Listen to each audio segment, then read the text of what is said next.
So we are reading the Motivation Manifesto, and we are going over section 2, chapters 3 and 4. Is that correct?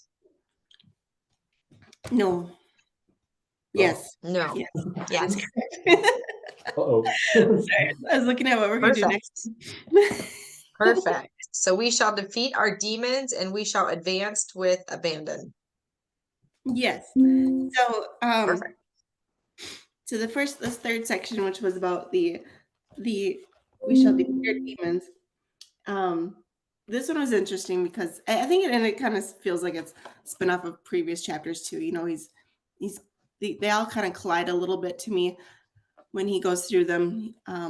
Hard to really draw those strong lines in between each of his different items, but this one I felt so he had said that greatness belongs to those that have mastered their external world. And how powerful is that? Like, how to be able to manage, you know, not only your feelings but how you feel about things and how you let things affect you. I thought that was pretty deep. So of course your enemy within is your defiance. He said that it's, you know, think of it as a three-headed snake or serpent, he said, with seeds of fear, negative thoughts in our head. And so this is where I think this was the chapter that he talked about those three: faith, action, and love. And he really dove into each of those. And I thought it was very inspiring. So transformed without faith, doubt, ambitions, rise, doubt, whines, I'm not so sure, lead to negative thoughts. So it's like, gosh, how many negative thoughts do we have pretty frequently? Faith equals choice to be positive, to seek your dreams, to just that simple transition of negative or positive. So one of the first questions I had for you guys was, what are all the reasons why we should believe in ourselves and this world? Like, you know, there's, especially reading through this book, I felt like you reflect on, or you think of a lot of people that are not in this mindset that this book wants you to be in. And you know, what are they doing in their day-to-day to make this world more better and better place for everyone? And it feels like maybe not too much. And so, you know, it's easy to lose faith in this world because you're trying to survive when there's all these crazies. Well, when there's all these people that, you know, are just living their day-to-day and that's about it. So I don't know. What are your guys' insights on reasons why we should believe in ourselves and in this world? Because we're freaking awesome. First of all. Right.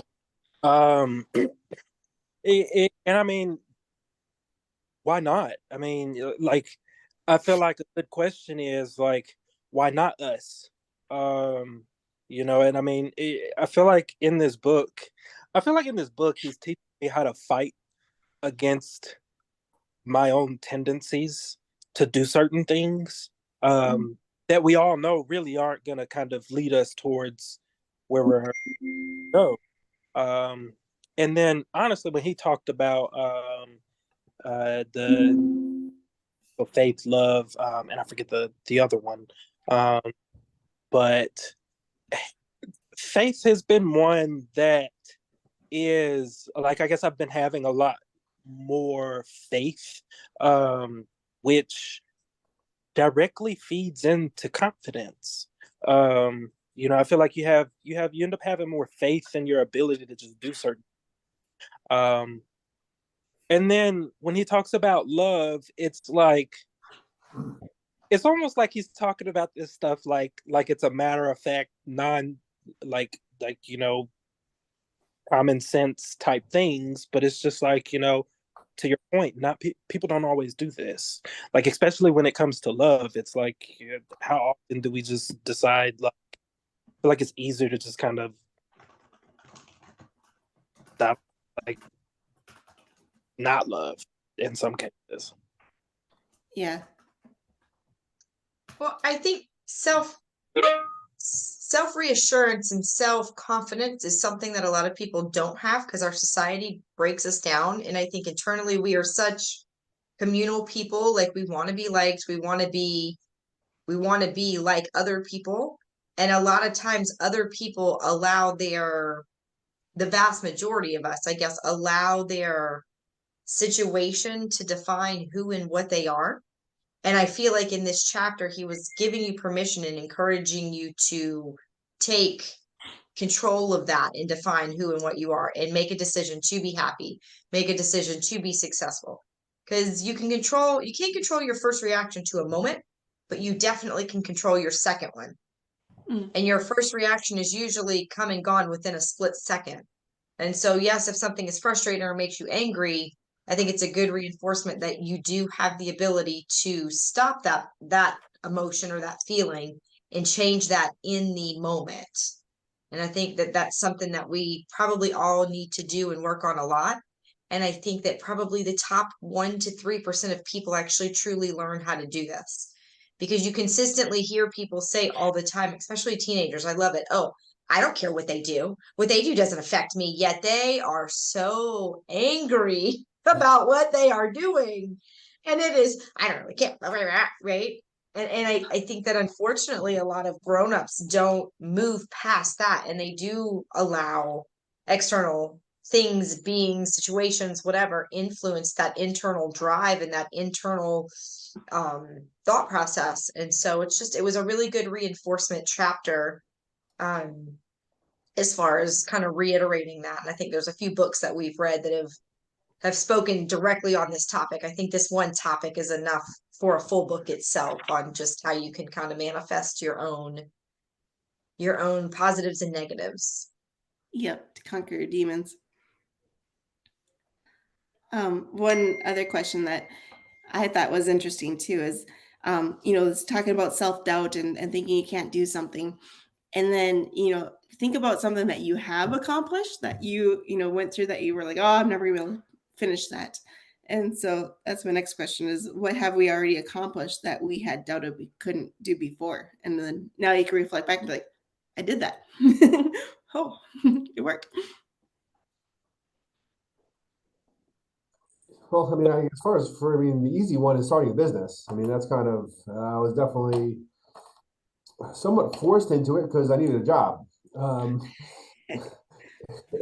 I wanted to make some money, and I wanted to make more money than I was probably going to get anywhere else. So there was the only choice I had was, I guess I got to do it myself, and hopefully it works because sometimes you kind of start with a little bit of a leg up, whether it's friends, family, acquaintances that are kind of help build you up to some extent, at least from on the onset. I knew nobody. I knew a bunch of people that sold insurance, and none of them were my clients.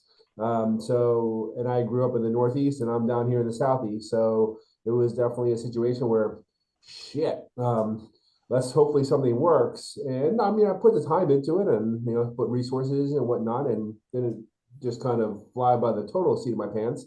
But it was definitely a nervous thing, and stepped off and made it happen, I guess. Still here, so I think that's a good thing. 13 years later, or 14 years later.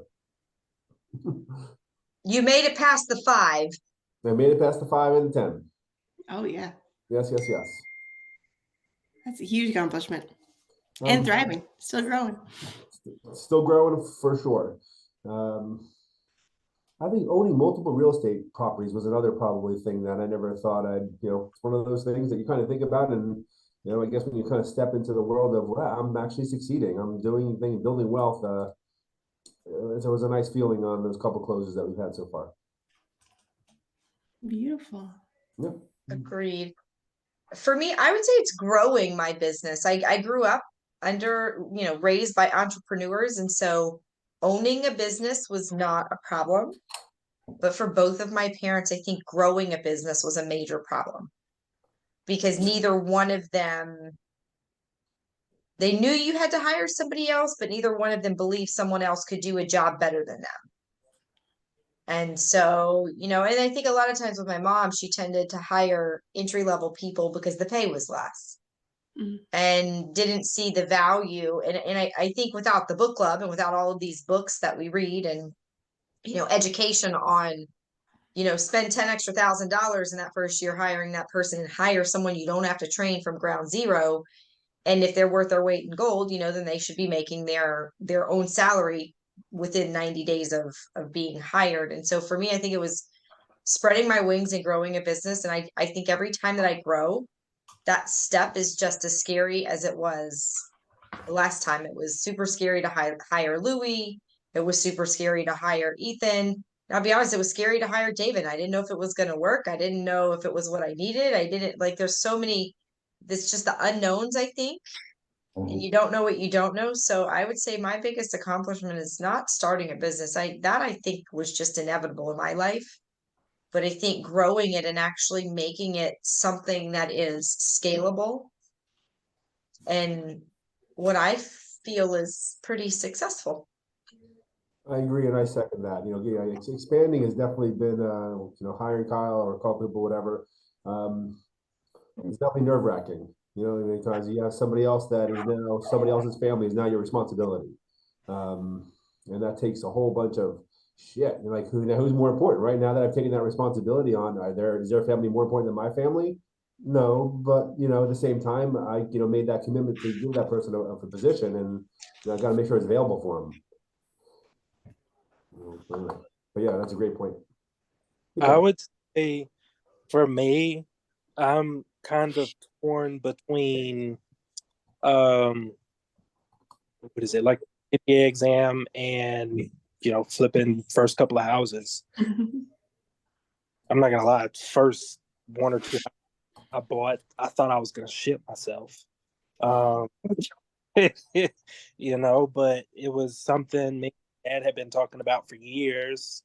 When he got sick, he was just like, please tell me this isn't gonna stop you from doing your dream. And I was just like, well, damn, I mean, I don't know that I can go out here and flip houses without you, but sure, I'll do it, and I don't know, I feel like it kind of worked out for the better, honestly, so.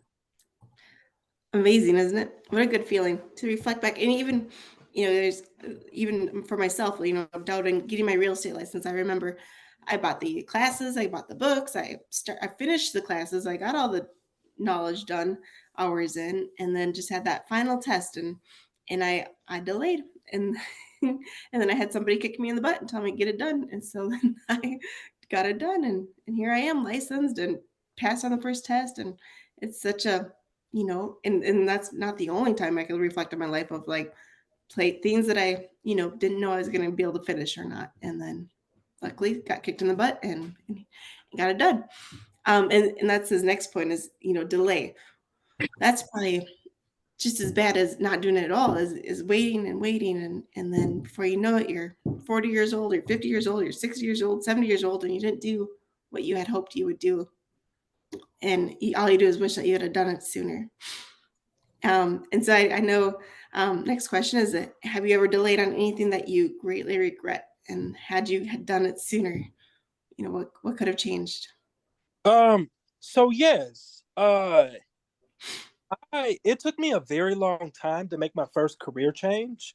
When I started off in accounting, I very quickly saw how you could get kind of pigeonholed into accounting. And I didn't like that. So for the long time, I just kept saying to myself, like, oh man, but I'm not really an IT expert. Like, I'm never going to end up in IT.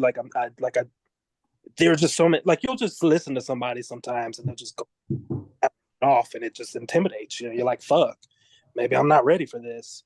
And it's like, by the time I actually started working in IT, it was like, I had already been so well prepared. Like, I started realizing that most of the time when people were kind of like talking above your head, they were just bullshitting you. And I'm like, and a lot of the times you would find out they didn't really understand what they were talking about. And maybe I knew more than what they were saying. So for me, it was like almost kind of like a reassurance of like, like, why wait? Right? Because it's just like there are so many things you kind of make up in your head that you end up finding out really aren't even true. 100%. Yeah, there's been lots of things that get delayed. I mean, social media is a huge one for me, and that's a constant delay.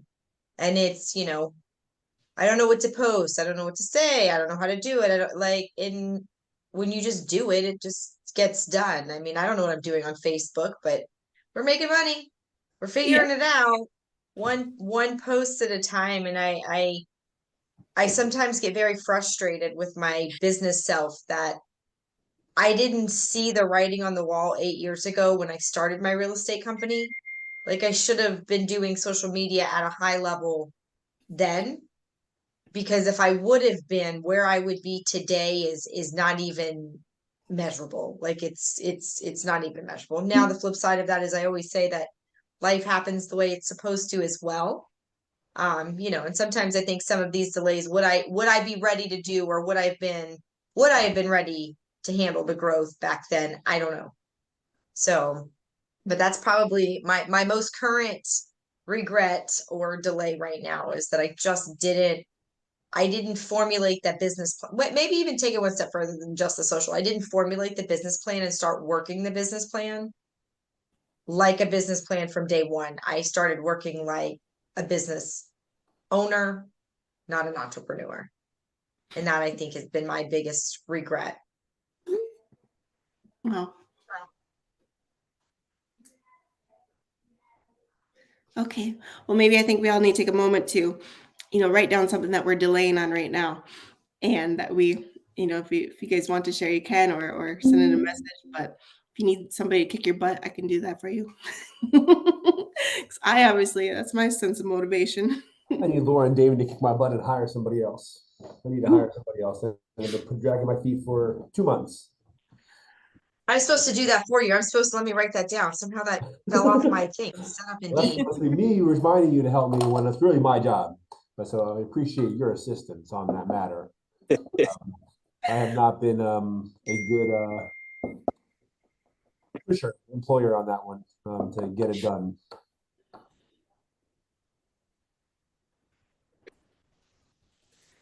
Good. I know there's a lot out there, I'm sure. So he spoke a little bit about take decisive action, the heroism versus the cowardness. What if every hero didn't want to jump in and do it? There'd be no heroes out there. There'd be no saving, and they can't be scared because it's in that moment they have to decide. So no heroes if they had decided to wait. So definitely action overrides fear. I don't know if I made a note of this, but I loved, like, the best way to judge somebody is by the actions that they take, not what they say, but what they do. And I thought that was kind of deep and really good. So then the next one is division attacks our heart, makes you not vulnerable. Loneliness causes loneliness, anger towards no empathy for others. So I feel like I know a lot of these people that are always angry and always, walking around with their head down, and everyone's stupid or slow or ridiculous. And so it was interesting, this one, because it's a great destroyer of relationships and no social care. And so the anti-venom for division is love. And I think that one, couldn't relate to the division so much myself. And I think it has a lot to do with, the coaching that Laura's been giving me, and, the other books that we've been reading. But I could see this in other people, and I could see where they could use more love in their lives, and seeing things more positively. And so that was a huge hit to me, was, his talk about love. So I guess for you guys, I'm sure we've all been kind of on the same ship here, but through your growth, can you see how love has made you a better person?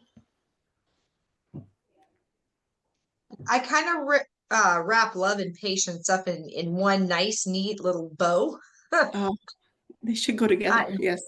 Correct, but it's so true. I mean, because when you come at somebody from a place of trying to understand and caring, and you're a lot less quick to react and get their side or get their situation, and a lot of times the outcome of that moment is so much more productive than a moment that comes from a reaction of frustration or anger or whatever. And so this is actually something that I learned probably 7 or 8 years ago now.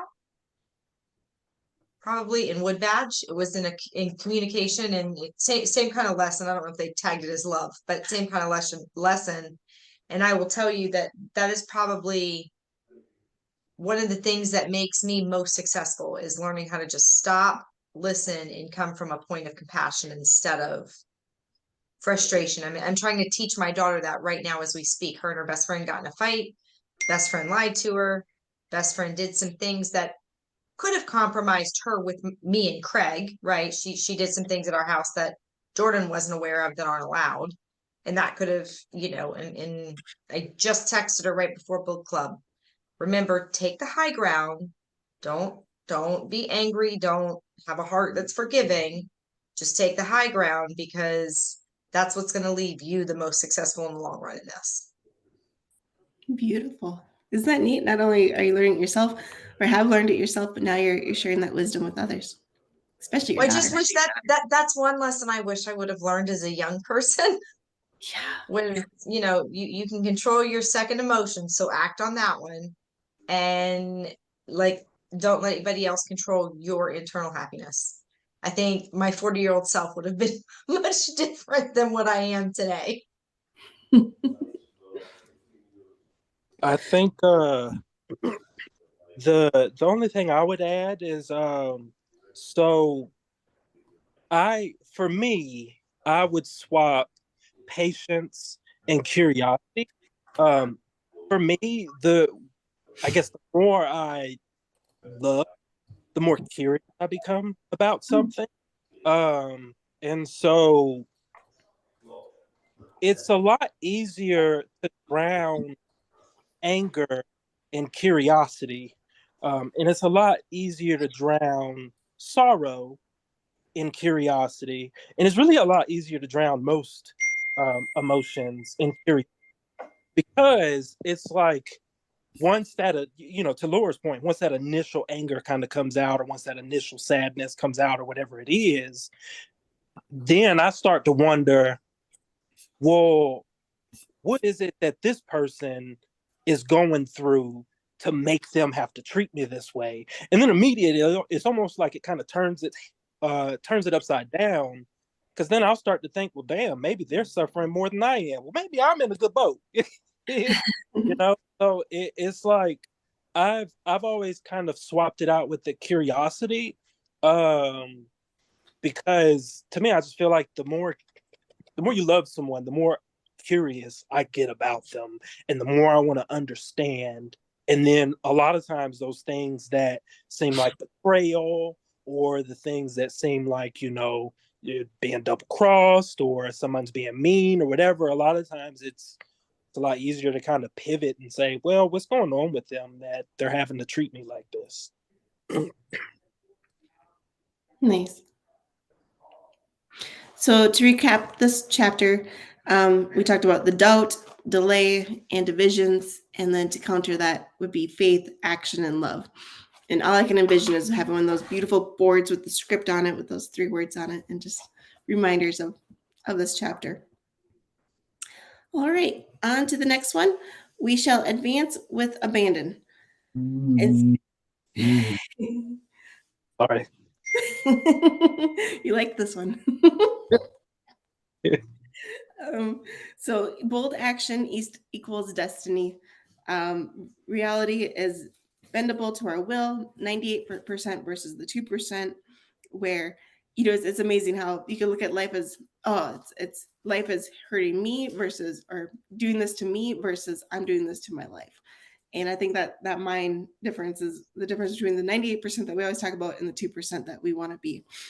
And so we can create our own future. If your current life today is not where you want it to be or what's happening, you don't get stuck or stop or not move on. You're like, well, I can control this. I can make this better. And you do. And so their vision trumps reality. They know what reality is, but they know what it's going to be also. They're not the victims. They're not the quitters. Today is not equal to tomorrow. You're not just here to survive, but you're going to thrive. And those versus the people that had no big vision. And so that was pretty exciting. So I think my thought after reading that first section was, what would happen if everyone read this book and took action like they recommend, and we would not have those. So it made me think, like, that we kind of still need those people that are willing to just, stay in those 9-to-5 jobs and keep on trucking until they're 65 and surviving. I mean, those people are needed to, you know, keep their butts in the seats. But like, gosh, what would happen if we all read this book and actually took this to heart and actually took an action on it? I think we could be, this could be a pretty amazing world. Well, I think it could. I think it could, and I think that you do control your destiny and your own path or whatever.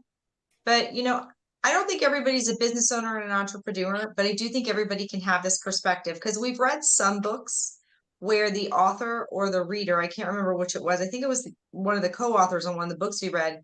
He wasn't the business owner.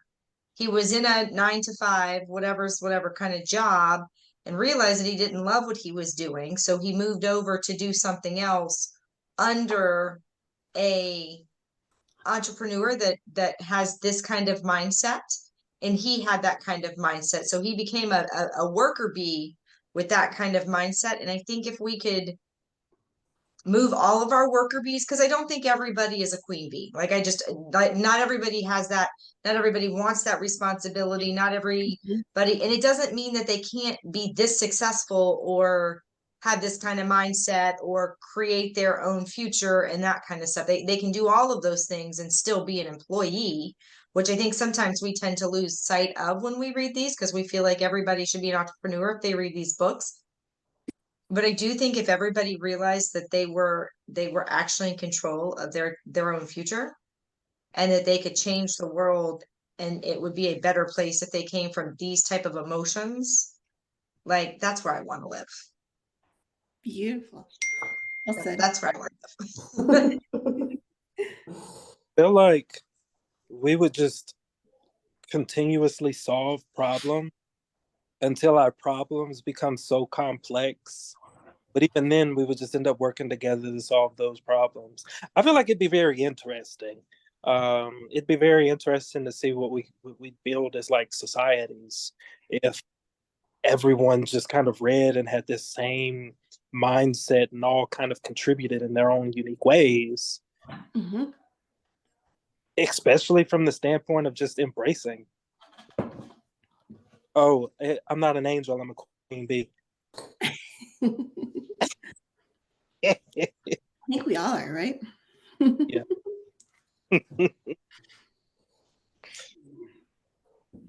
Yeah, I think we would conquer so many things. Like we would have completely different problems because like all the problems we have now, I feel like we would just transcend them. Yeah. I don't think we would have problems. I think we would only have solutions. Maybe too many solutions. Then we would have for problems. I always love when you fix your biggest problem, because it's amazing how your smaller problems that you thought were small become your biggest problems. Feels good. So naturally, you know, you got to reflect on your own life. What in your life do I like, dislike? What areas of my life have I taken a back seat on and just said, you know, wait for life to happen and for something else to fix that problem? Or, you know, it's almost like waiting for the stock market to improve, you know, but maybe something you could actually control. And so that was interesting reflection. So, you know, definitely reflect on yourself. What would I have to change to be more engaged? Just keep on going, guys. So the action, you know, take the leap, create growth and soar, have intention and initiative, and also gratitude. Action tells us what we need to know to judge someone. Oh, sorry. So I said that earlier in the previous chapter, but I thought that was pretty big. Mainly that, you know, we have the right to judge people, but action is where you can judge them or know who they are. And so I think for ourselves, you know, are we taking enough bold and significant action to progress ourselves and hit our goals? You know, think about a scale of 1 to 10. Where are we at today? And what do we have to do to get to that 10? What steps must we take? So I think the big thing is abundance is at hand.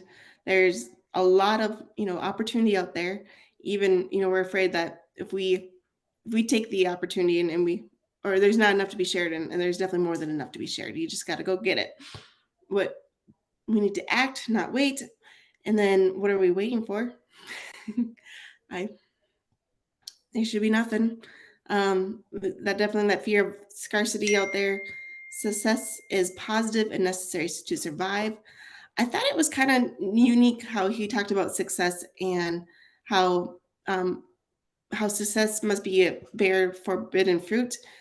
Success equals loneliness, and that people think that people that are successful are awful people, and they're afraid that if I become successful, then I'm going to be mean and greedy and have no friends and be lonely. And I thought that was a interesting perspective of people. But then it got me thinking too, like, how many people do you know that are successful, and you look at them and be like, oh, I wish I could have done that, or how did he manage to do that? And meanwhile, I can't do that. And so it's like, okay, now I can understand how those people might have a bad reputation or have a bad first impression of them. So the neat thing, the biggest thing that I think I got out of these 2 chapters was that fortune favors the brave. So you just got to be brave. You got to be willing to jump out there, and you'll find that fortune. And I think that was, another sign to put on my wall. I like that. That's a good quote. Yeah. Honestly, That's a good quote. Yeah, they were good chapters. I mean, they were good reminders for sure of how much power you have internally over your happiness, your success, and your tomorrow. I mean, I agree. I mean, your destiny is definitely what you make of it. Nobody, we talk about it all the time when you're kind of quote unquote parenting. I mean, their opportunities are out there. I mean, the mentality of scarcity. There is no scarcity. I mean, there's plenty of there. You just got to go get it. You got to go get it. Nobody's going to say, "Oh, here you go," right? There's plenty out there, and there's plenty to take. But it is definitely. You got to take that step. You got to take that leap. You got to go out and get it yourself. Otherwise, it ain't going to come. But there's definitely plenty of situations for the brave that take that leap and say, you know what, I can do this for myself. There's definitely no scarcity of billions out there. It's just a matter of who's going to go get the billions. Is it going to be you, or are you going to sit back and say, oh, nobody gave it to me, so I don't deserve it? Nobody deserves billions. You got to go get your billions if you want them. Wow. we deserve. No Step one. 1, become brave. Step 2, obtain the fortune. Love it. Love it. I'm gonna get us little capes, like superhero capes. Else. Let's say brave. Perfect. All right. Yes. Well, so that's it for this section. Next, we'll read 5 and 6. I think that's about a good hour of time, and I think with everything else going on, the holidays, I think that's hopefully enough. But Perfect. fill us for next time. See you Awesome. guys here same time next week. Peace. Bye, everyone.